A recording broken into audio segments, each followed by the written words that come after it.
Well, I'm with Adrian Cain out here at Cultural Van's new HQ, as it is in St John's. It is, yeah. Headquarters, beautiful. I mean, we were here doing bits as it was being developed. Yeah. I know you had a big Tynwald Day opening as well. It was brilliant Tynwald Day. We had loads of people in. Eamon Aqueve was over from Ireland, and together with he's the grandson of Eamon de Valera, and together with Steve Roden they officially opened it.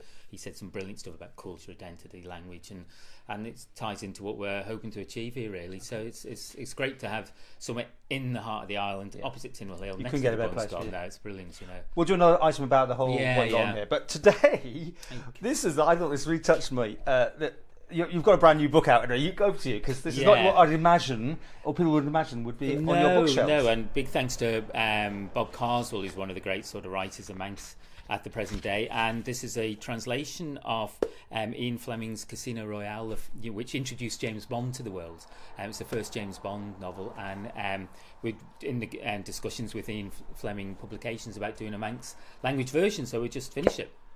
That is incredible. So, you had to get permission from the estate. You worked with Ian Fleming estate to produce it. Iconic book, and then someone has to go basically through every page, chapter, line. It's the sort of thing, you know. I know Bob Carswell is a big 007 fan, so it's no problem for him. He'd already pretty much produced it, so once we knew he'd been working on a translation, we contacted Ian Fleming, and they're fine. You know, it's good to have, and I think it's great to have, you know, something like this. You know, people don't expect to have Manx language versions of something as iconic as important as Casino Royale. And I think we always touch on this, that if someone knows the storyline, it can help them. If they're learning Manx, they can sort of go it's obviously for good speakers of Manx. Is it really tough? You need to know your stuff. Okay. But the big advantage of having something like this is that you can get the English version and you can work your way through, so you can help with the understanding the nature of translation. But you see behind us we've got other, the Gruffalo's Child, and that sort of stuff, really.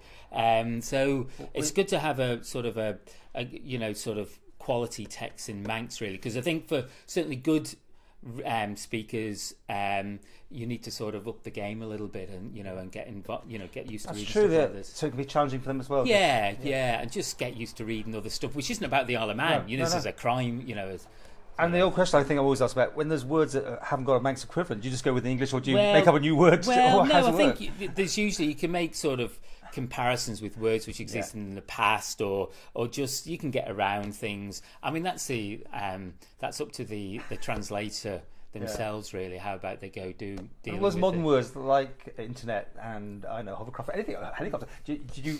There is an organisation, Kunsel na Gaeilge, which tries to standardise things. People often go in different directions, but after a while, people tend to settle on what things which get used the most. So someone like Brian Stowell has probably set the agenda right, simply because he's written so much, broadcast so much, so people tend to end up sort of following a bit what Brian's doing. But this, if you want to, I love this book. All good news shops. Come and find us at Culture Vanning. Come and find us. And more to come, or what? Yeah, hopefully. Yeah, there's a few other things in the pipeline.